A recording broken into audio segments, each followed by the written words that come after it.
berikutnya yaitu Hamming code ya. Oke, ada tekniknya. Baik, yang berikutnya adalah interpixel redundancy.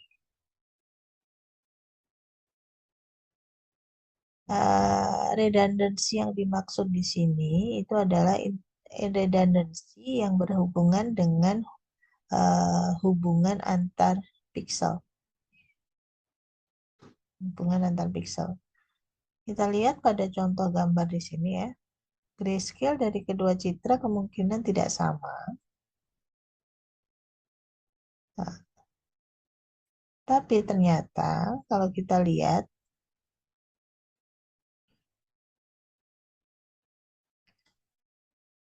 nilai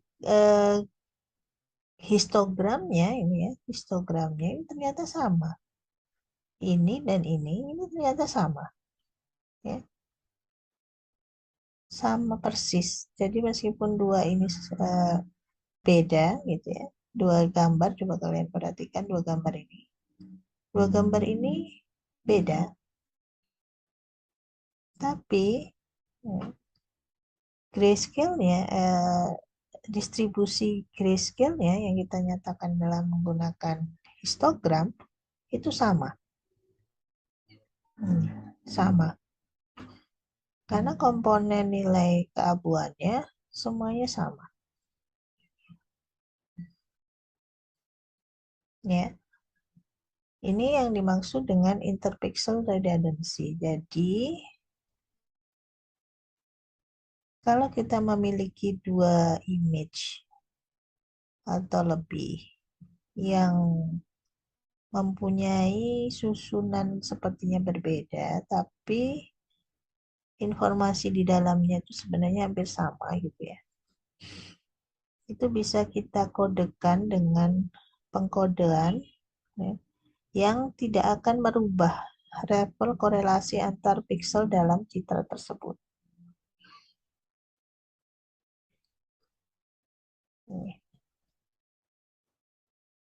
Jadi data redundancy di sini dinyatakan dengan korelasi antar pixel di mana intensitas suatu pixel itu dapat diperkirakan. Ya. Intensitas atau grayscale dari suatu pixel itu dapat diperkirakan dari intensitas pixel-pixel tetangganya. Jadi dengan memperhatikan korelasi antar pixel. Ya, jadi seperti ini, sebelahnya gimana sih? Sebelahnya gimana sih? Gitu ya. Sehingga kita juga tidak hanya melihat grayscale-nya, tidak hanya melihat tingkatan keabuannya seperti ini dengan menggunakan ini, tapi kita juga memperhatikan hubungan antar tetangganya sehingga kita tahu bahwa dua image itu sebenarnya berbeda. Nah, informasi yang dibawa untuk setiap pixel relatif lebih besar, relatif tidak besar, atau kontribusi setiap pixel pada gambar secara keseluruhan adalah redundant. Artinya, kalau kita hanya melihat satu pixel secara sendiri-sendiri, maka bisa jadi informasinya berbeda. Gitu. Tapi kalau kita memperhatikan hubungan dengan tetangganya, dia bisa memberikan informasi yang lebih.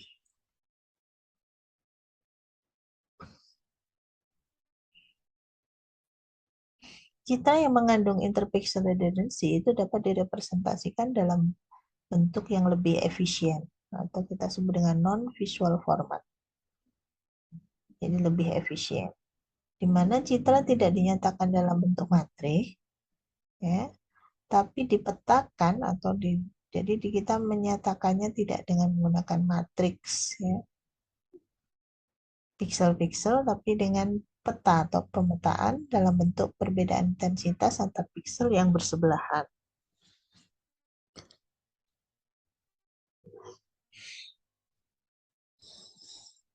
Nah, dan data yang direduksi yang ini harus bersifat reversible ya. Jadi dia mempunyai sifat reversible, artinya dapat direkonstruksi kembali menjadi citra asalnya. bersifat reversible. Jadi dapat direkonstruksi kembali menjadi citra asalnya. Nah, salah satu teknik untuk menangani interpixel redundancy ini itu adalah run length coding, di mana bentuknya itu berupa pasangan seperti ini ya, berupa pasangan, di mana G, ini ya, G1, G2, dan seterusnya ini menyatakan tingkat keabuan atau grayscale, dan R ini menyatakan jumlah piksel bersebelahan. Nah, artinya jumlah piksel dengan nilai grayscale tersebut yang ada di sebelah-sebelahnya itu ada banyaknya berapa. Nah, ini contohnya ya. Ini contoh dari representasi run length coding. Ya, ini. Jadi contohnya ada susunan citra biner seperti ini. Ini citra input. 0, 0, 0, 0, 0, 0. Nah, di sini dinyatakan untuk run length codingnya ini 0 jejer 4 gitu ya. Jejer apa? Bersebelahan sebanyak 4. Lalu 1 bersebelahan sebanyak 2. Lalu 0 bersebelahan sebanyak 2 gitu. Kemudian di sini 0 ada 3, 1 ada 4, 0 ada 1. Nah, ini kebetulan di setiap ininya ada 3 kode baris yang berbeda, jadi di sini 33. Tapi kalau misalkan yang terakhir ini nolnya jejer 8, ya sudah cukup ditulis nolnya jejer 8. Jadi dia dinyatakan per baris ya, per baris.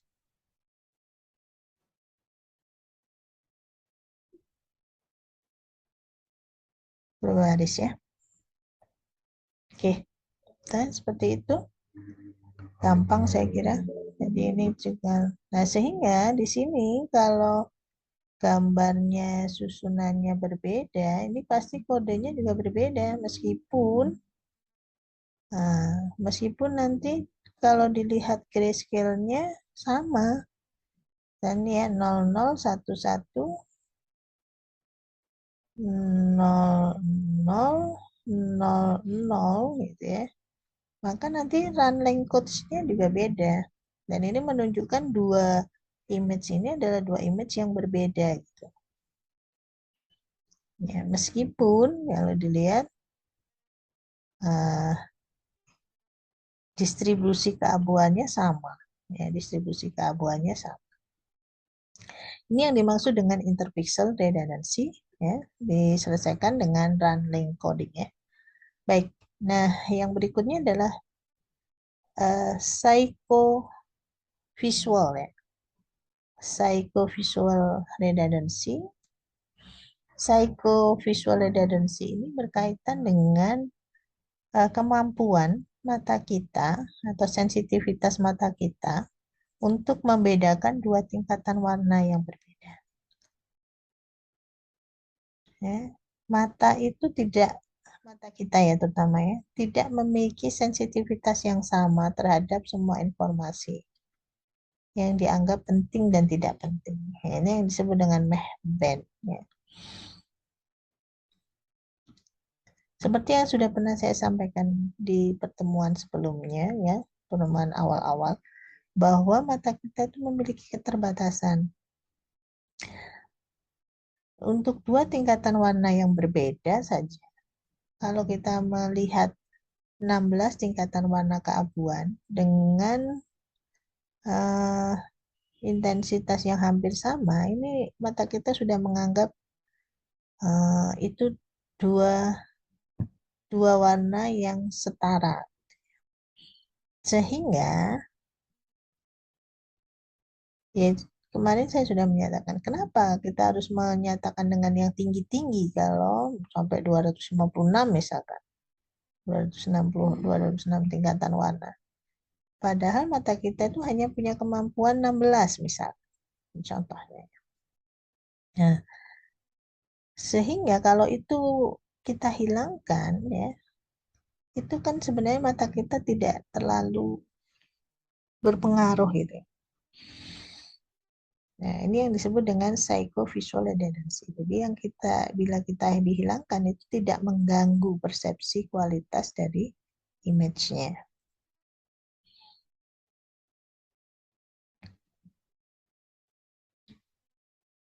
Nah, ini eliminasi psychovisual redundancy ini mengakibatkan kerugian informasi yang bersifat kualitas.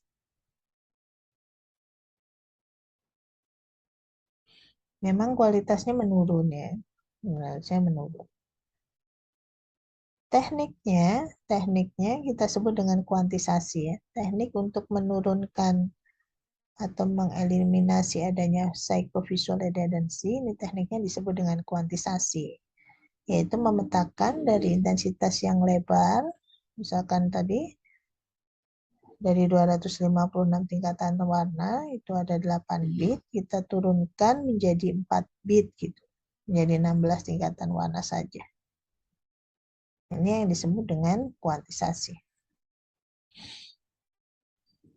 Nah, yang perlu diperhatikan bahwa dalam proses kuantisasi itu tidak sekedar menurunkan ya 8 menjadi 4 bit, kita perlu memperhatikan bahwa mata itu sangat sensitif terhadap informasi edge, garis patahan gitu ya. Jadi kalau ada yang tegas gitu ya, garisnya tegas, kita lebih sadar dibandingkan daerah yang smooth gitu.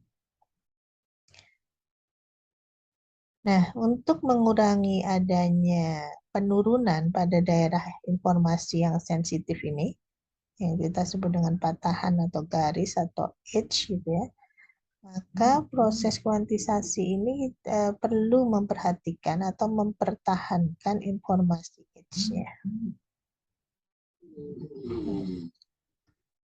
Nah, salah satu teknik yang biasa digunakan itu adalah improve grayscale quantization. Hanya di dalam proses kuantisasi ini tidak bersifat irreversible ya, karena dia tidak bisa dikembalikan ke image aslinya dengan mudah. Nah, teknik ini dikategorikan sebagai lossy data compression. Kalau yang ini tadi, yang akan kembalikan. Ya. Kalau yang ini, yang running coding, ini termasuk mana ya? Nah, yang ini termasuk yang lossless compression. Jadi kalau dia bersifat reversible, jadi bisa dikembalikan dengan mudah. Ya.